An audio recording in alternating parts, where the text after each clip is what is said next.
તો ખુદીના બોજ વિશે આપણને સંભળાવશે હરિયાણી જીનલ. હરિયાણી જીનલ સંજયભાઈ છે. હું ધોરણ 3 માં અભ્યાસ કરું છું.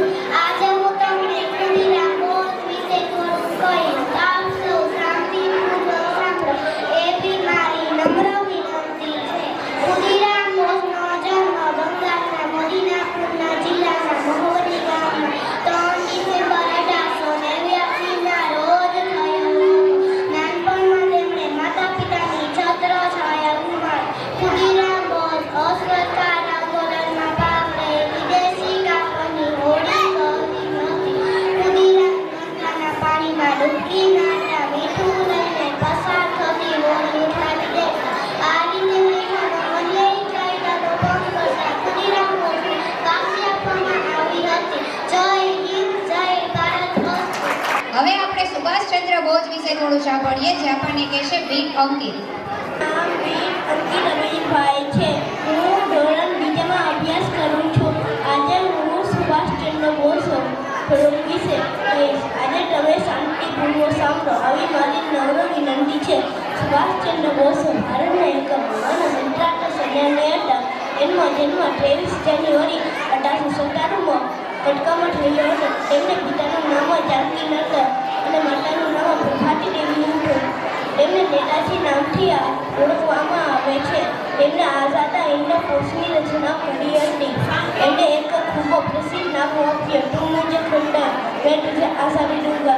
તેમને 1945માં તાઇવાનમાં વિમાન દુર્ઘટનામાં અવસાન થયું હતું. एक बचपन का जमाना था जिसमें खुशियों का खजाना था. चाहत चांद को पाने की थी पर दिल तितली का दीवाना था. खबर ना थी कुछ सुबह की ना शाम का ठिकाना था. थक कर आना स्कूल से पर खेलने भी जाना था. माँ की कहानी थी और परियों का फसाना था. बारिश में कागज की नाव थी और हर मौसम सुहाना था. આ પંક્તિ સાંભળીને એવું લાગે કે કંઈક આમ જૂનું કંઈક સાંભળવાનું એમ, કે જ્યારે તમે નાના હતા ત્યારે આવી અત્યારની જે સુવિધા છે એ નહોતી. તો આપણે થોડાક જૂના સોંગ તરફ જઈએ. અમારા નાના બાળકો તમને જૂના સોંગની સફર કરાવે છે. Today, but it still catches the attention of today's generation. Now, we have the great one going to perform the old evergreen remix songs. Good round of applause for these little ones. Thank you.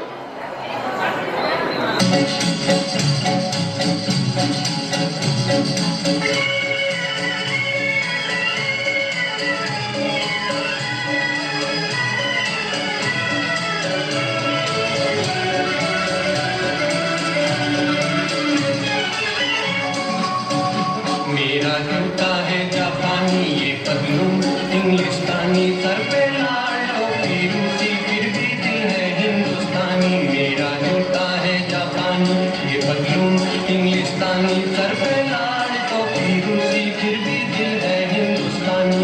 मेरा जूता है जापानी.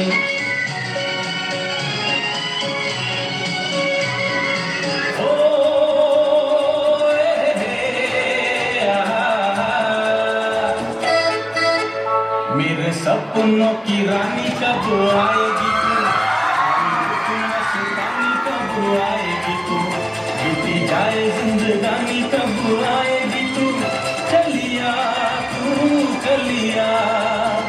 मेरे सपनों की रानी कब आएगी तू, आई रुत मस्तानी कब आएगी तू, बीती जाए जिंदगानी कब आएगी तू, चलिया तू चलिया.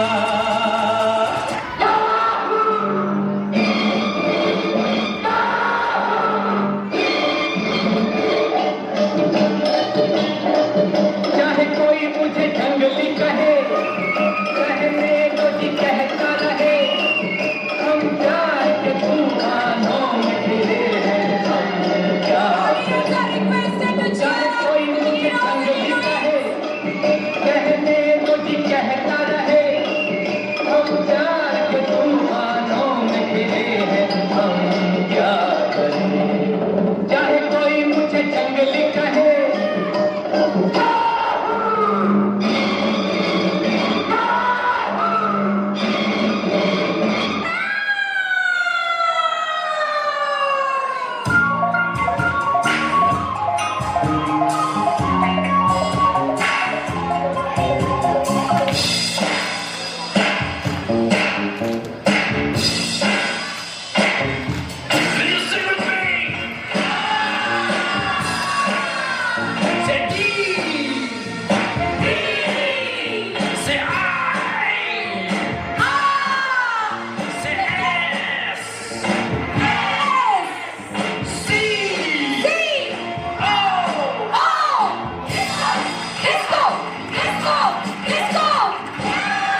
मेरा गाना, मैं किसी का दीवाना। तो झूमो तो नाचो और मेरे साथ नाचो। I am a disco dancer, hey, I am a disco dancer.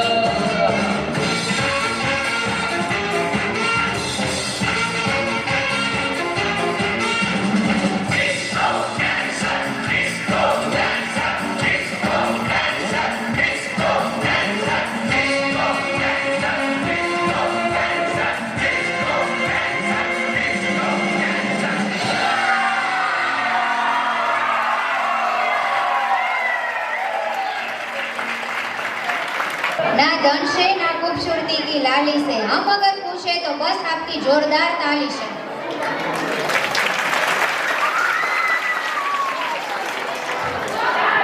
હવે અત્યારનું ભૂત આપણે કઈ કહીએ ને તો અત્યારનું ભૂત છે મોબાઈલ. તો મોબાઈલ વિશે આપણે પહેલા થોડુંક સાંભળીએ, જે આપણને કહે છે ચાવડા ઉર્વશી. શિક્ષકો અને મારા વાલા વિદ્યાર્થીઓ બધાને નમસ્કાર. મારું નામ ચાવડા ઉર્વશી છે. ધોરણ 8માં અભ્યાસ કરું છું. હું આજે તમને મોબાઈલ ફોનના થોડાક લાભ અને થોડાક ગેરલાભ કહીશ. મોબાઈલ ફોનનો પહેલો ઉપયોગ એ છે કે તેની મદદથી દુનિયાના કોઈ પણ વ્યક્તિને નજીક ગયા વગર વાતચીત કરી શકાય છે. કોઈ નવી જગ્યાએ જઈએ તો મોબાઈલ ફોન વડે તે જગ્યાનો નકશો કે આપણું વર્તમાન સ્થાન જોઈ શકીએ છીએ. આજકાલ મોબાઈલ ફોનના ઘણા ઓફિશિયલ કામ માટે ઉપયોગ થાય છે, જેમ કે મીટિંગ શેડ્યુલ કરવા, દસ્તાવેજો મોકલવા કે લાવવા, એલાર્મ સેટ કરવા, ઉપરાંત ઘણું બધું. મોબાઈલ ફોન આપણને પોર્ટેબલ કમ્પ્યુટર્સ તરીકેની સેવા આપે છે.